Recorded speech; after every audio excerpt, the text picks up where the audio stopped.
T'es-tu déjà demandé pourquoi cette personne, à qui tu accordes tant de valeur, ne t'offre que des miettes d'attention, d'affection et de considération? La plupart des gens commettent l'erreur fatale de croire qu'avec le temps, celui qui donne des miettes finira par offrir un véritable festin. Mais la réalité est bien différente, et bien plus cruelle que ce que tu imagines. Ce que tu es sur le point de découvrir va non seulement te surprendre, mais aussi te libérer d'un cercle vicieux qui a détruit ton estime de toi et gaspillé tes années les plus précieuses. Les grands philosophes stoïciens connaissaient déjà un secret sur le comportement humain que la psychologie moderne n'a confirmé que des siècles plus tard. Celui qui te donne des miettes aujourd'hui suit un schéma prévisible et il fera exactement la même chose demain.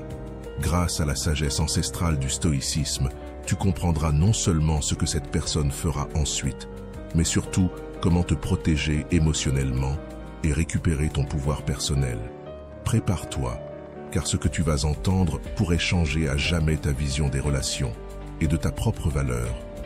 Il existe un schéma invisible, un code secret qui régit toutes les relations humaines, mais que la plupart des gens ne voient jamais.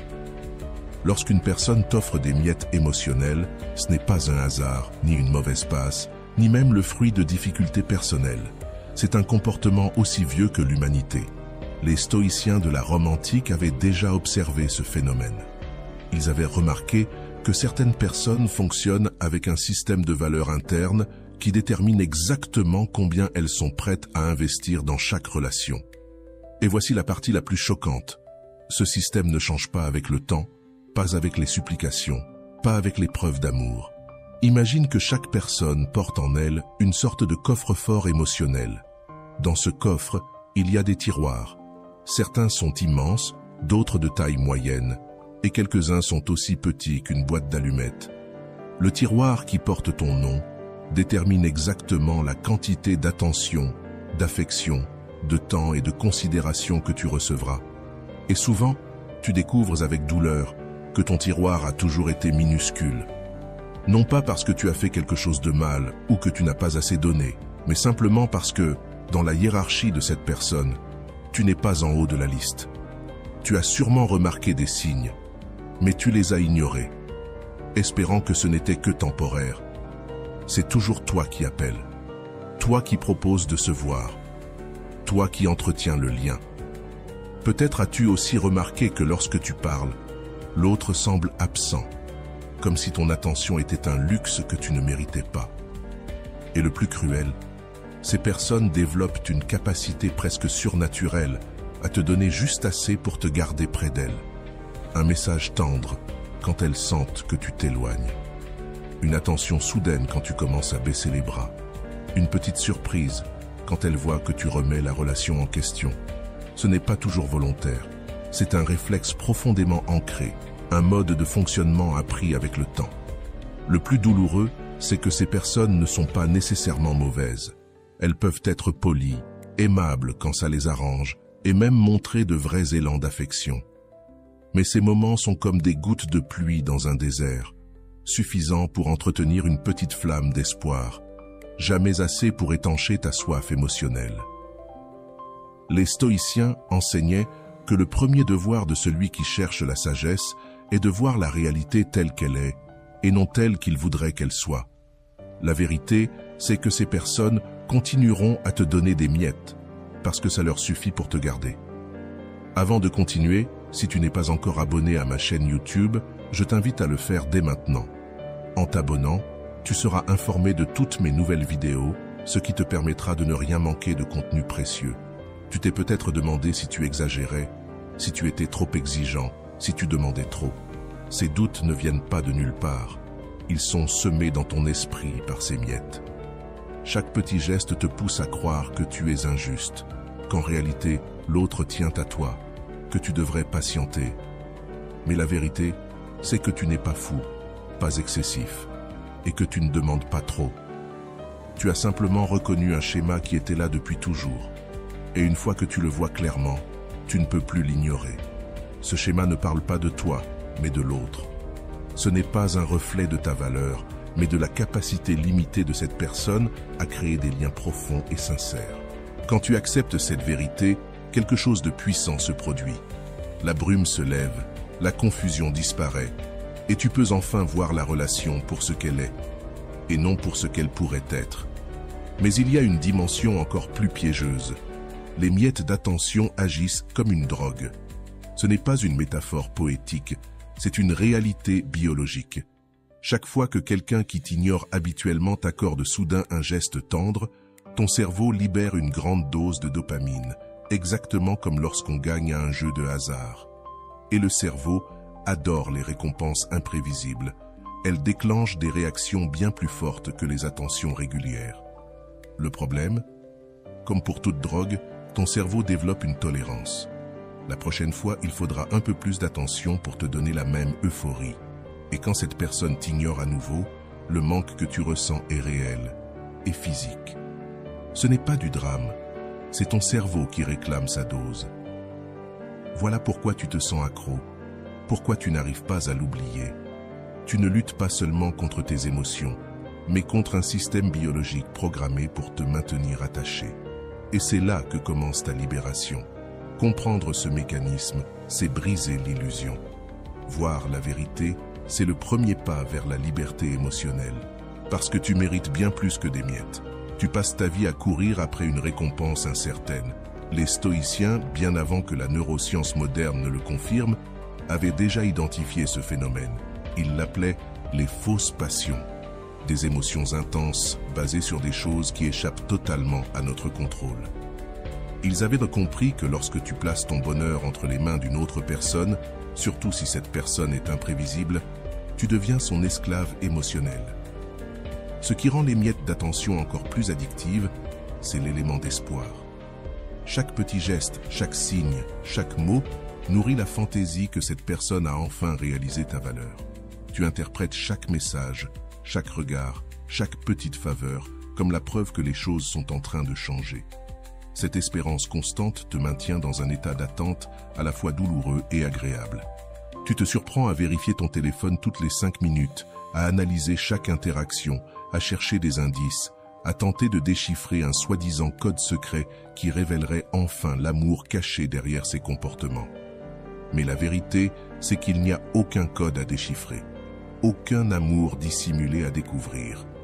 Il n'y a qu'une personne qui a appris, consciemment ou non, qu'elle peut te garder près d'elle en t'offrant le minimum possible. Et plus tu acceptes ces miettes, plus tu lui enseignes qu'elles suffisent. Le cycle devient encore plus cruel lorsque tu commences à te sentir reconnaissant pour ces miettes. Un simple bonjour, après une semaine de silence, te fait l'effet d'un cadeau. Une invitation de dernière minute à une sortie sans intérêt te laisse sur un nuage pendant des jours. Et le jour où tu te surprends à remercier quelqu'un pour t'offrir les restes émotionnels qu'il ne donne à personne d'autre, c'est la preuve que tu es devenu accro au schéma. Une personne qui connaît sa valeur ne remercie pas pour le minimum. Elle reconnaît ce minimum pour ce qu'il est, insuffisant. Elle cherche des relations où elle peut donner et recevoir une abondance émotionnelle. Ce qui est le plus triste, c'est de réaliser tout le temps et l'énergie que tu as gaspillé à essayer de transformer des miettes en festin. Tout ce temps passé à analyser chaque mot, chaque silence, à justifier son comportement comme si c'était des gestes précieux. Pendant que tu étais hypnotisé par ces miettes, les personnes qui auraient réellement valorisé ta présence sont passées inaperçues. La bonne nouvelle, c'est que comme pour toute addiction, il est possible de se libérer de ce cycle.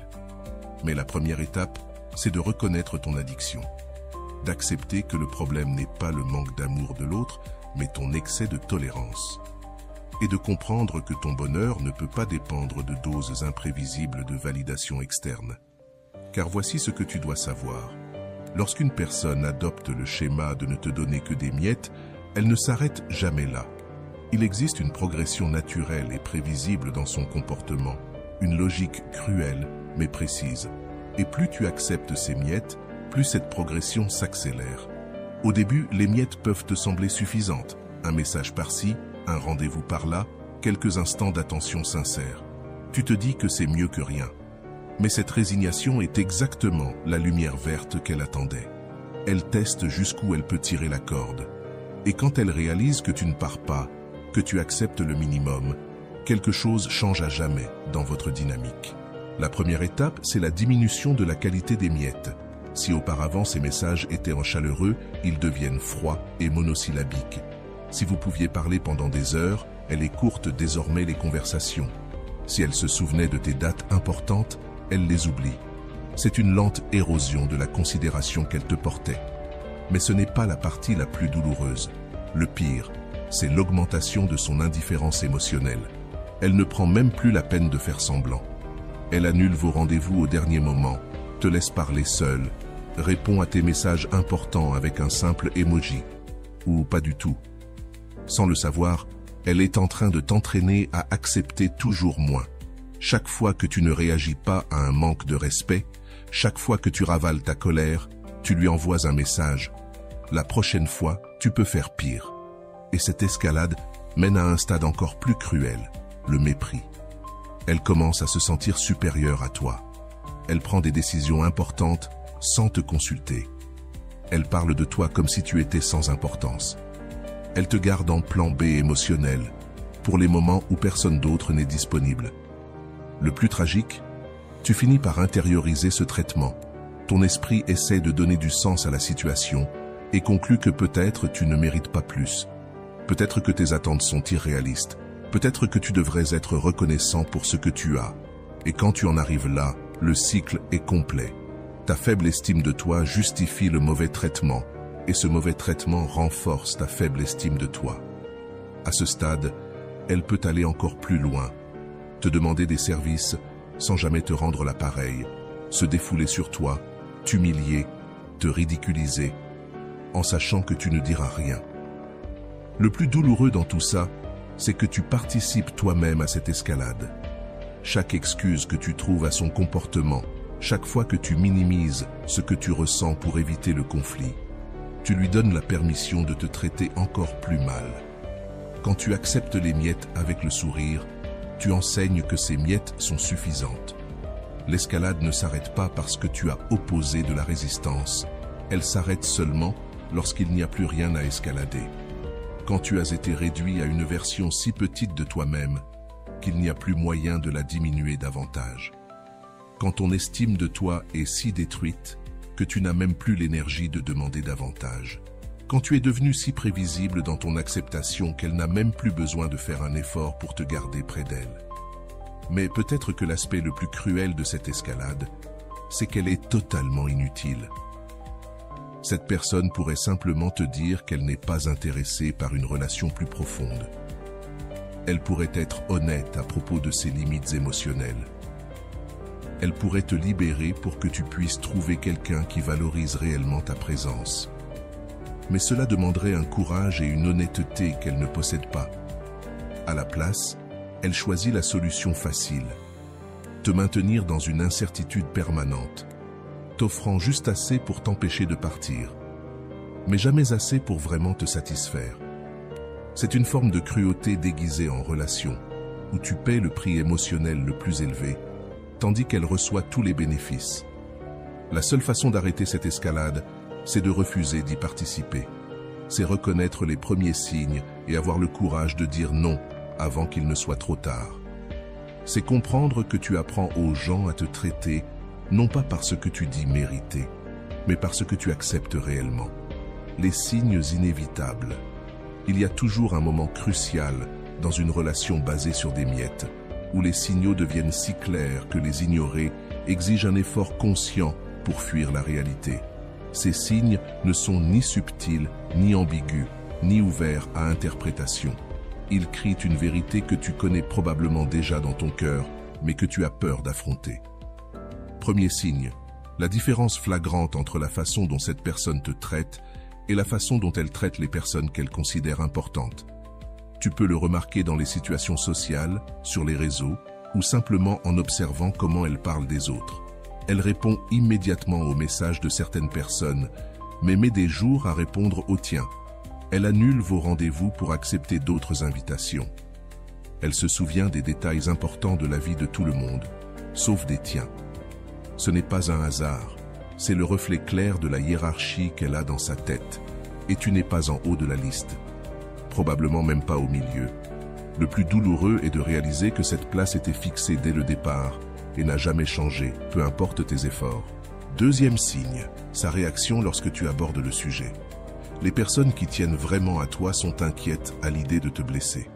Elles s'arrêtent, écoutent, s'excusent sincèrement et font de vrais changements. Mais quelqu'un qui ne donne que des miettes réagit autrement. Il minimise tes sentiments, t'accuse d'exagérer, te fait culpabiliser, promet des changements qui ne viennent jamais ou apporte de petites améliorations temporaires juste pour te calmer. Il peut même se poser en victime, comme si tu étais injuste de demander plus. Ce comportement défensif montre qu'il sait exactement ce qu'il fait. Troisième signe, la constance des mêmes schémas. Peu importe le nombre de discussions, de promesses ou de secondes chances, le comportement revient toujours. Il y a peut-être de courtes périodes où il semble avoir changé, mais inévitablement, tout redevient comme avant. Et pour elle, la normalité, c'est de te donner le minimum. Ce n'est pas un problème d'oubli ou d'organisation, c'est un choix. Et tu n'es pas une priorité suffisante pour provoquer un vrai changement. Quatrième signe, ce que tu ressens la majorité du temps. Une relation saine, même avec ses hauts et ses bas, te fait sentir aimé, respecté et valorisé. Mais avec des miettes, tu es constamment anxieux, dans le doute, insatisfait. Tu passes plus de temps à te demander où tu en es qu'à profiter de la relation. Cinquième signe, les compromis que tu n'aurais jamais imaginé faire. Tu acceptes des rendez-vous de dernière minute, tu annules tes propres projets pour t'adapter, tu avales des paroles blessantes pour éviter les conflits, tu réduis tes besoins pour coller à ce qu'elle est prête à donner. Chaque concession est un morceau de ta dignité sacrifié sur l'autel de l'espoir. Sixième signe, les réactions de ton entourage. Les vrais amis et les proches qui tiennent à toi finissent par s'inquiéter.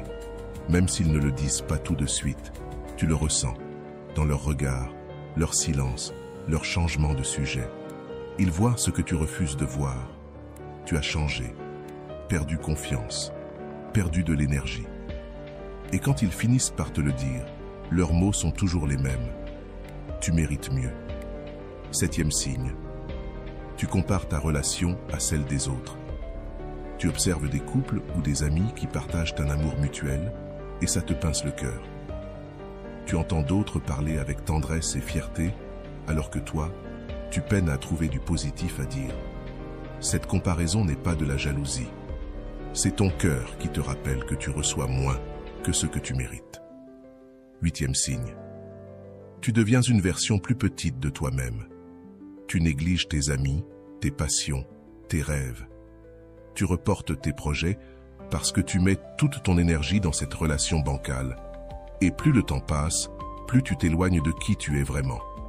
Toutes ces preuves sont là, aussi claires que la lumière du jour. La vraie question n'est pas « est-ce que ces signes existent ?» mais « aurais-je le courage de les voir et d'agir ?» Car une fois que tu vois la vérité, l'ignorer devient un choix conscient. Et ce choix, c'est celui de continuer à te blesser. Parfois, quelque chose en toi fait simplement « clic » et tu vois toute la situation avec une clarté qui te semblait autrefois impossible. Les anciens philosophes stoïciens appelaient cela l'éveil de la raison. Le moment où tu parviens enfin à séparer ce que tu ressens de ce qui se passe réellement. Cet éveil ne se produit pas du jour au lendemain. C'est un processus qui commence lorsque tu cesses de lutter contre la réalité et que tu décides enfin de la regarder en face. C'est à ce moment-là que tu mets de côté toutes les excuses, toutes les justifications, toutes les illusions, et que tu te poses la question, que se passe-t-il vraiment ici? Et la réponse, aussi douloureuse soit-elle, finit par avoir du sens. Le premier pas dans cet éveil est de comprendre quelque chose qui peut sembler dur, mais qui est libérateur. Tu ne peux pas contrôler le comportement des autres. Peu importe à quel point tu t'efforces d'être parfait, patient ou compréhensif, tu n'as aucun pouvoir sur les décisions des autres. Et ironiquement, c'est là que se trouve la clé de ta liberté. Les stoïciens enseignaient qu'il existe une division fondamentale entre ce qui est sous notre contrôle et ce qui ne l'est pas. Ils appelaient en cela la dichotomie du contrôle. C'est sans doute le concept le plus puissant pour quiconque est prisonnier de relations toxiques. Tu ne contrôles pas si la personne te valorisera, mais tu contrôles si tu continueras à accepter des miettes. Tu ne contrôles pas si elle changera, mais tu contrôles si tu choisiras d'attendre un changement qui ne viendra peut-être jamais.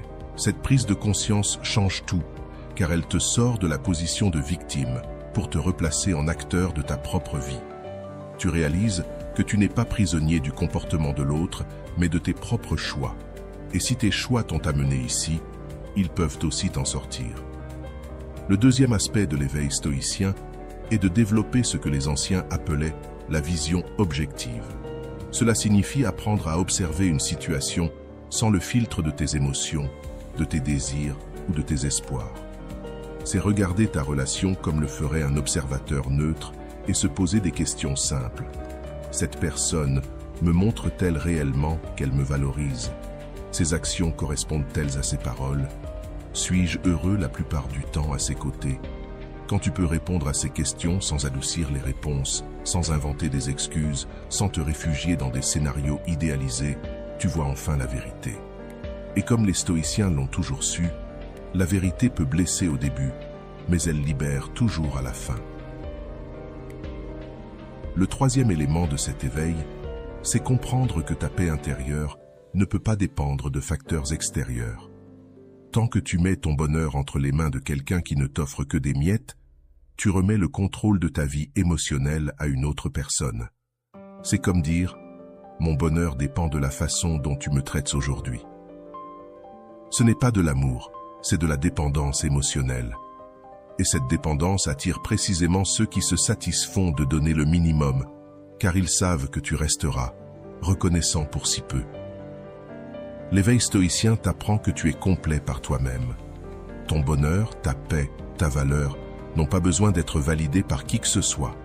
Cela ne veut pas dire que tu ne dois pas désirer des relations profondes et sincères, mais que tu les veux depuis un lieu de force et non de manque. Et quand tu arrives à ce point, quelque chose d'étonnant se produit. Tu deviens naturellement moins accessible aux personnes qui offrent des miettes et plus attirant pour celles qui ont un amour véritable à donner. C'est comme si ta fréquence émotionnelle changeait et que tu commençais à attirer des gens qui vibrent sur la même longueur d'onde que toi. Le quatrième aspect de cet éveil est ce que les stoïciens appelaient le courage moral. Agir selon tes valeurs, même lorsque c'est difficile, même lorsque ça fait mal, même lorsque personne ne comprend. C'est avoir le courage de dire non à des relations qui ne te servent pas, même si cela signifie être seul pendant un temps. Beaucoup restent coincés dans des relations faites de miettes par peur de la solitude. Mais l'éveil stoïcien t'enseigne qu'il y a une grande différence entre être seul et se sentir seul. Tu peux être entouré et profondément isolé si personne ne te voit vraiment. Et tu peux être seul et en paix si tu es en harmonie avec toi-même. Le cinquième élément est de comprendre qu'établir des limites n'est pas de la cruauté, mais de l'amour-propre. Dire à quelqu'un « je n'accepte plus d'être traité ainsi » n'est pas être exigeant, c'est définir un standard minimum de respect. Les limites ne sont pas des murs qui éloignent les autres, ce sont des filtres qui laissent entrer les bonnes personnes et éloignent celles qui ne veulent offrir que le strict minimum. Enfin, peut-être l'aspect le plus puissant de cet éveil, réaliser que tu as toujours eu la clé de ta propre prison émotionnelle. Tu as toujours eu le pouvoir de dire non aux miettes et oui à l'abondance. Ce qui te manquait, c'était le courage de l'utiliser. Et quand tu choisis enfin de t'élire toi-même, les gens qui comptent vraiment restent et restent d'une manière plus authentique et respectueuse. Ceux qui ne savaient offrir que des miettes disparaissent ou changent leur comportement en comprenant qu'ils n'ont plus le pouvoir de te retenir avec si peu. L'éveil stoïcien ne consiste pas à devenir dur ou insensible, mais à devenir sage et sélectif. Il s'agit de reconnaître que ton temps, ton énergie et ton amour sont précieux et doivent être investis là où ils sont vraiment honorés. Vient alors l'étape la plus pratique, le blindage émotionnel. Ce n'est pas se fermer au monde, c'est apprendre à ressentir pleinement sans se laisser détruire par ceux qui ne méritent pas l'accès à tes émotions les plus profondes. C'est comme installer un filtre qui ne laisse passer que les énergies qui nourrissent ton bien-être. Le premier composant de ce blindage, c'est la vigilance intérieure. Être conscient de tes propres schémas émotionnels et des pièges que ton esprit peut créer. Reconnaître les premiers signes que tu recommences à accepter des miettes, cette gratitude excessive pour de petits gestes, cette habitude d'excuser des comportements incohérents, ou encore cette tendance à réduire tes besoins pour t'adapter à ce qu'on te donne. Ce n'est pas de la paranoïa, c'est de la lucidité. C'est savoir où tu es vulnérable pour mieux te protéger. Parce que dans le monde des relations, tes faiblesses sont souvent liées à tes besoins émotionnels non comblés et à tes peurs les plus profondes. Et une fois que tu en as conscience, tu deviens capable de reprendre le contrôle. Le deuxième élément de ton blindage émotionnel consiste à créer ce que l'on pourrait appeler des règles non négociables. Ce sont des critères clairs et objectifs sur la manière dont tu acceptes d'être traité. Des critères qui ne changent pas selon ton humeur, ta solitude ou ton espoir que quelqu'un finisse par changer. Ce sont des lignes tracées dans le sable. Une fois franchies, elles entraînent des conséquences automatiques. Par exemple, décider que tu n'acceptes plus d'être annulé au dernier moment, sans explication valable et sans excuse sincère. Ou refuser les conversations où l'autre est clairement distrait ou désintéressé.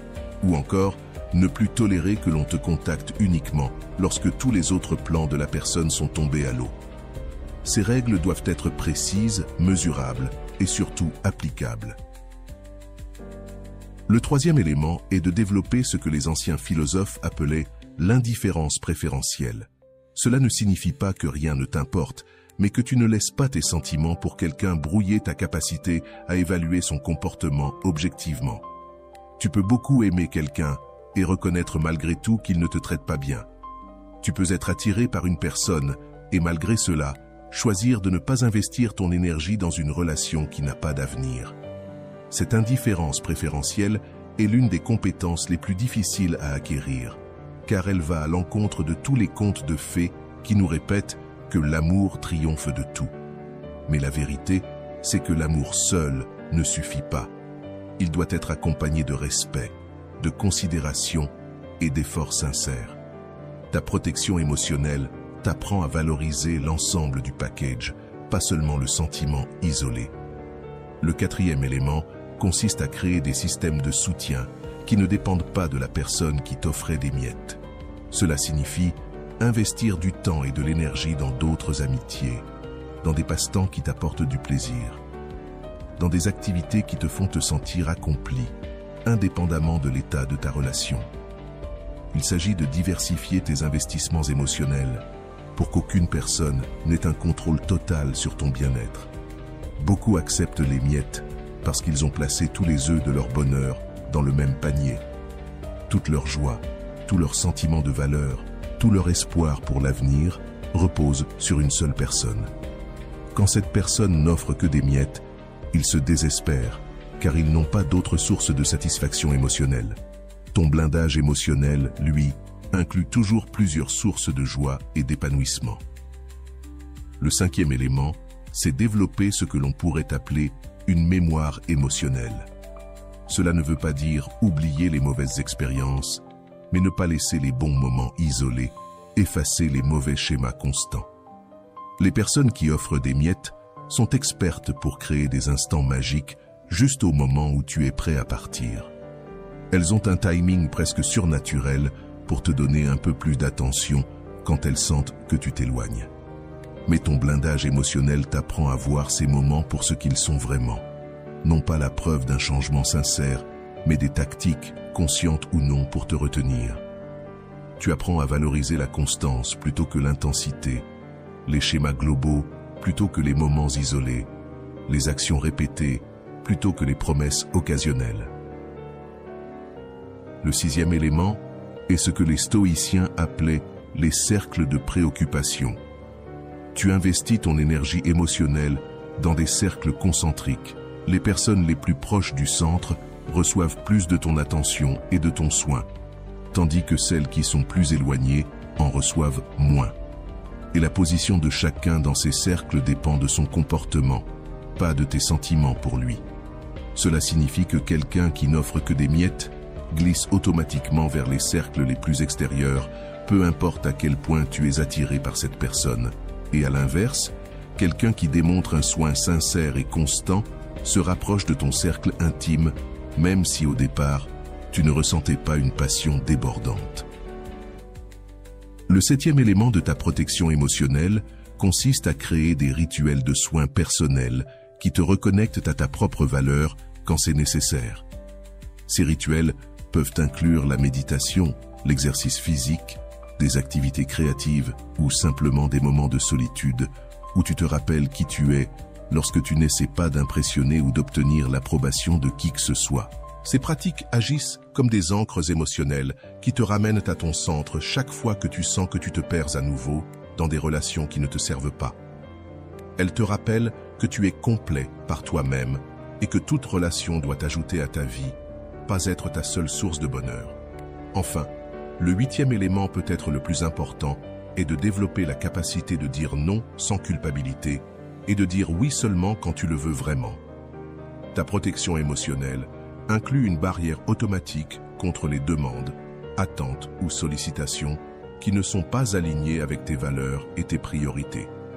Cela veut dire apprendre à dire non aux invitations de dernière minute quand tu préfères rester chez toi, non aux conversations qui t'épuisent, non aux relations qui exigent que tu sois moins que ce que tu es pour fonctionner. Et dire oui seulement aux opportunités, aux personnes et aux expériences qui contribuent réellement à ton bonheur et à ta croissance. C'est ici que commence la partie la plus révolutionnaire de ton voyage. Reconquérir ton pouvoir personnel. Ce pouvoir, tu l'as souvent remis sur un plateau à quelqu'un qui ne savait même pas en reconnaître la valeur. Il ne t'a pas été volé. Tu l'as donné à travers 1000 petites concessions, 1000 excuses acceptées, 1000 fois où tu as choisi l'espoir plutôt que la réalité. Mais voici la bonne nouvelle. Si tu as pu donner ce pouvoir par tes choix, tu peux aussi le reprendre par tes choix. Et ce processus est plus simple que tu ne le crois, même s'il demande un courage que tu ignorais peut-être posséder. La première étape pour récupérer ton pouvoir est d'arrêter d'essayer de convaincre l'autre que tu mérites mieux. Cela peut sembler paradoxal, mais chaque fois que tu expliques ta valeur à quelqu'un, tu admets implicitement qu'elle est discutable. Une personne qui connaît sa valeur n'a pas besoin de la défendre, elle la vit. Pense-y. As-tu déjà essayé de convaincre quelqu'un que le soleil brille? Non, parce que c'est une évidence. Ta valeur doit être perçue de la même façon, claire, indiscutable. Lorsque tu cesses de défendre ta valeur et que tu agis simplement comme quelqu'un qui en a, quelque chose de magique se produit. La deuxième étape consiste à reprendre le contrôle de ton agenda émotionnel. Tu cesses de structurer tes humeurs, tes projets et tes attentes autour du comportement imprévisible de quelqu'un d'autre. Tu arrêtes de vérifier compulsivement si la personne a vu tes messages. Tu cesses d'analyser chaque mot à la recherche de signes cachés. Tu descends de cette montagne russe émotionnelle qu'elle a créée pour toi. À la place, tu bâtis un agenda émotionnel centré sur tes activités, tes relations et tes objectifs. Tu prévois des moments avec des amis qui se soucient vraiment de toi. Tu investis du temps dans des passions qui te donnent un plaisir authentique. Tu fais des plans pour l'avenir qui ne dépendent de l'implication ou de l'approbation de personne. Ce changement te replace au centre de ton propre univers émotionnel. La troisième étape, qui peut sembler difficile au début mais qui est libératrice, est de ne plus être disponible en permanence. Ce n'est ni un jeu ni une manipulation, c'est simplement avoir ta propre vie, qui ne tourne pas autour de la moindre miette qu'on voudra bien te lancer. Quand cette personne revient vers toi après des jours de silence, tu ne réponds pas immédiatement comme un réflexe conditionné. Tu réponds quand toi tu en as envie. Après avoir réfléchi à si tu veux vraiment avoir cette conversation, tu changes ta façon d'agir. Lorsqu'elle te propose un rendez-vous à la dernière minute, tu ne changes plus tes plans. Tu refuses poliment si tu as déjà un autre engagement, même si cet engagement consiste simplement à passer une soirée tranquille chez toi. Ce changement de comportement crée un choc dans le système que vous aviez tous les deux instauré. Pour la première fois, cette personne réalise que tu ne fonctionnes plus selon les règles qu'elle dictait. Cela l'oblige à vraiment se demander si elle veut faire un effort sincère pour rester dans ta vie ou si elle préfère te laisser partir. Le quatrième aspect pour récupérer ton pouvoir est de développer ce qu'on pourrait appeler le syndrome de l'abondance. Au lieu d'agir comme quelqu'un désespéré d'obtenir de l'attention, tu te mets à agir comme quelqu'un qui a des options. Et la vérité, c'est que tu as toujours eu des options. Tu étais simplement trop concentré sur une seule possibilité pour voir les autres. Cela signifie sortir de chez toi, rencontrer de nouvelles personnes, accepter des invitations que tu aurais autrefois refusées parce que tu voulais garder du temps pour quelqu'un qui n'avait même pas confirmé sa présence. Cela signifie flirter sainement avec d'autres, non pas pour provoquer la jalousie, mais pour te rappeler que tu es désirable et intéressant. Cela signifie investir en toi d'une manière qui montre clairement au monde que tu te respectes et que tu te valorises. Le cinquième élément est peut-être le plus puissant de tous. Ne plus accepter les excuses et explications peu convaincantes. Quand quelqu'un annule à la dernière minute, tu ne te contentes plus d'une vague « quelque chose est arrivé » comme justification. Quand une personne disparaît pendant une semaine puis revient comme si de rien n'était, tu ne fais pas semblant que tout va bien. Quand quelqu'un te traite mal puis minimise son comportement avec un « tu sais que je t'adore », tu ne laisses plus passer. Ce nouveau mode de fonctionnement oblige les autres à mieux se comporter ou à quitter ta vie. C'est un filtre naturel qui sépare ceux qui tiennent vraiment à toi de ceux qui se sont habitués à te voir comme une option de secours. Le sixième aspect consiste à retrouver ta curiosité pour d'autres personnes et d'autres possibilités. Quand tu es obsédé par quelqu'un qui ne t'offre que des miettes, tu perds la capacité de t'intéresser sincèrement aux autres.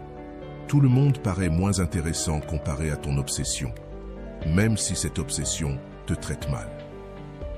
Récupérer ton pouvoir, c'est rouvrir ton cœur et ton esprit pour rencontrer des personnes qui peuvent réellement enrichir ta vie. C'est donner une chance à ceux qui montrent un intérêt constant pour toi, même si ce n'est pas la montagne russe émotionnelle à laquelle tu étais habitué. C'est redécouvrir que les relations saines, même si elles semblent calmes au départ, offrent une forme de bonheur bien plus profonde et durable. Le septième élément est de créer de vraies conséquences aux comportements inacceptables. Il ne s'agit pas de vengeance ou de drame, mais simplement de laisser les actes des autres produire leurs effets naturels. Si quelqu'un annule régulièrement vos rendez-vous, il cesse de recevoir des invitations.